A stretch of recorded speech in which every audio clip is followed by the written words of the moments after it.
ছাব্বিশে জানুয়ারি প্রজাতন্ত্র দিবস। তো যারা যারা এই মুহূর্তে আমার ভিডিওটা দেখছেন তাদের প্রত্যেককে আমার তরফ থেকে হ্যাপি রিপাবলিক ডে। আমাদের বহরমপুর ওয়াইএমের মাঠে আজ থেকে শুরু হলো মুর্শিদাবাদ ইতিহাস উৎসব 2026। এটা 10তম বর্ষ। তবে এত বড়ভাবে এই প্রথম ইতিহাস উৎসব আমাদের বহরমপুরে পালন হচ্ছে। চলবে ফেব্রুয়ারির 1 তারিখ অবধি। আমরা যেহেতু আমি এবং আমার পাপা এটার সঙ্গে যুক্ত আছি, তাই আজকেই আমরা ফার্স্ট গেছিলাম। আশা করছি নেক্সট টাইম আবার যাব। গিয়ে তো খুবই ভালো লেগেছে। এখানে একটা বইয়ের কাউন্টারে পাপা কিছু বই দেখে নিচ্ছিলেন। খুব ভালো ভালো সুন্দর সুন্দর বই এসছে। আর আমি যেহেতু ড্রয়িং পছন্দ করি, আমি কিছু ড্রয়িংয়ের বই নিয়েছি। আর তারপর এই উৎসবে গিয়ে পাপার কেমন লেগেছে সেটা ফিডব্যাক দিচ্ছিলেন পাপা। তারপর বইগুলো প্যাক করে নিয়ে চলে গেছিলাম আমি একটা শাড়ির কাউন্টারে। সেখানে একটা হোয়াইট আর ব্ল্যাকে শাড়ি আমার খুব পছন্দ হচ্ছিল। তো দিদি এখানে শাড়িটা খুলে দেখাচ্ছিলেন, চেক করে দিচ্ছিলেন আর কি। তারপর সেটা প্যাক করে নিয়ে আমরা চলে গেছিলাম। এখানে প্রচুর নামকরা স্কুল থেকে স্টুডেন্টরা তাদের প্রজেক্ট নিয়ে এসেছিল। তো চলো এখন তাদের কাছ থেকে তাদের প্রজেক্টের ব্যাপারে কিছু শুনে নিই। দিনে এই নগরীটি একসময় এই অঞ্চলের নীল চাষ এবং বাণিজ্যের অন্যতম প্রধান কেন্দ্র ছিল। জেমস উডমিল শাসনাধীনে ছিল। তবে পরবর্তীকালে 1835 খ্রিস্টাব্দ থেকে 1914 সাল পর্যন্ত এই নীলকুঠিটির দেখাশোনা করেছে জেমস পেন্সিসাই। এই নীলকুঠিটির বিস্তীর্ণ জমির পরিমাণ ছিল 13,000 বিঘা এবং 75,000 টাকা বিনিয়োগ করে 500 মণ নীল উৎপন্ন হতো, যার বিক্রয় মূল্য ছিল।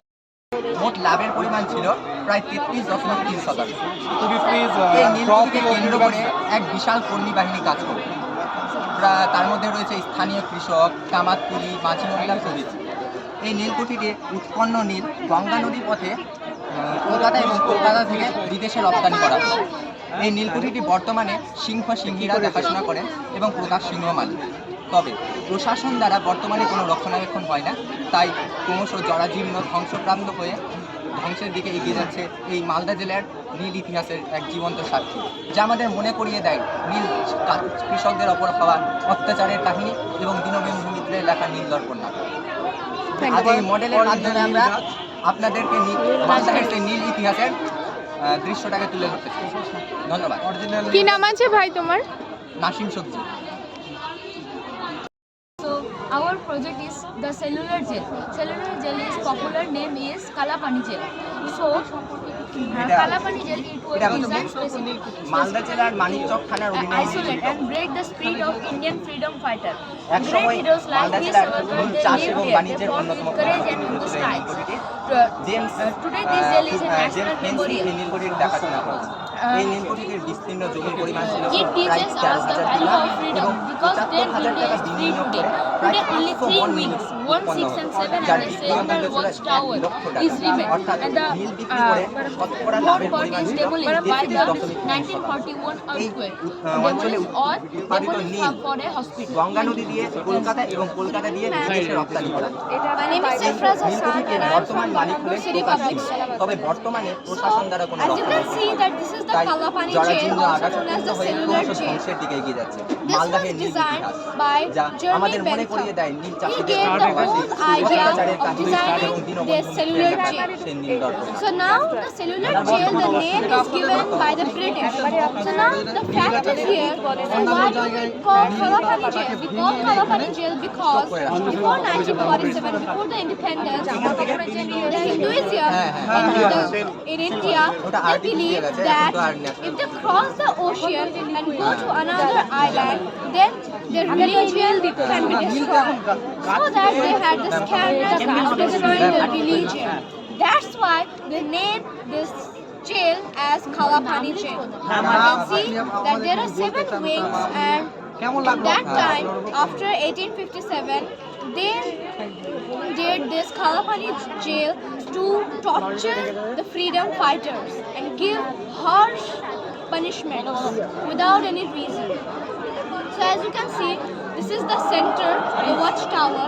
From here, the officer could see every prisoners present in the Kalapani jail. This jail is situated in Andaman and Nicobar Islands in Port Blair, quite far from India. And all the bricks, all the stones which were needed for building this Kalapani jail were directly taken from Maya. Approximately 30 lakh stones and bricks were taken না to আসলে build এই this নীল গাছগুলো Kalapani কেটে jail. একটা পুকুরে রাখা হতো অনেকগুলো গাছ এবং সেখানে পচানো হতো Good morning, কিছুদিন everyone. রাখার পর My ওই name is আগাছাগুলো Anshul ফেলে দেওয়া হতো এবং ওই জলটাকে অন্য Today, পুকুরে রাখা I'm হতো going to tell about নিচে শুকিয়ে পড়ে যেত যে ওই গছটা Kalapani. ওটাকে It শুকানো was a হতো তারপরে notorious prison built by the Britishers during their rule in India. It was located বিদ্রোহের পরে আর Nicobar Islands, far away from the Indian mainland.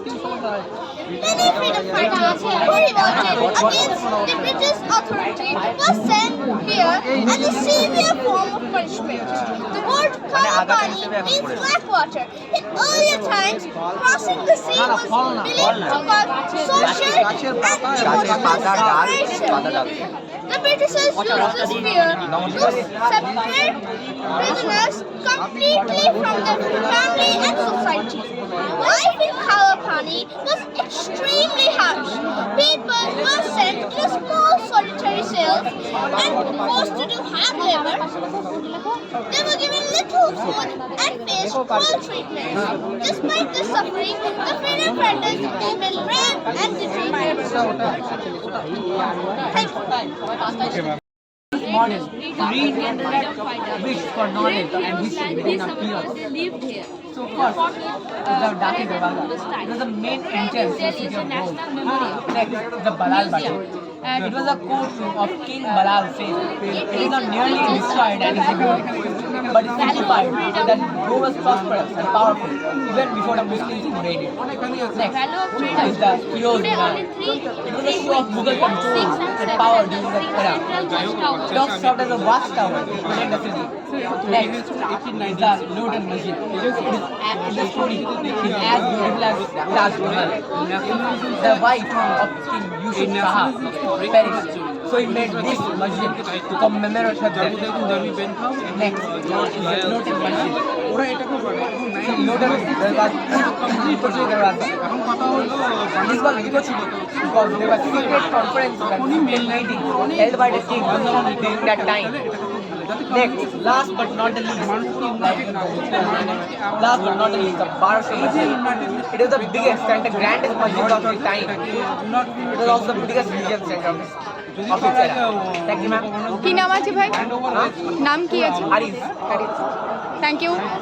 প্রত্যেকটা স্টুডেন্ট তাদের প্রজেক্টগুলো খুব সুন্দরভাবে প্রেজেন্ট করেছে, কিন্তু আরও ভালো হতো যদি সিঙ্গেলভাবেই তাদের ভিডিওটা আমি কভার করতে পারতাম। যেহেতু অনেকে ভিডিওটা কভার করছিল, সেই জন্য চারপাশ থেকে প্রচুর আওয়াজ হচ্ছিল। তো প্লিজ ইগনোর করো আওয়াজগুলো, আর ভিডিওটা কেমন লাগলো একটু জানিও।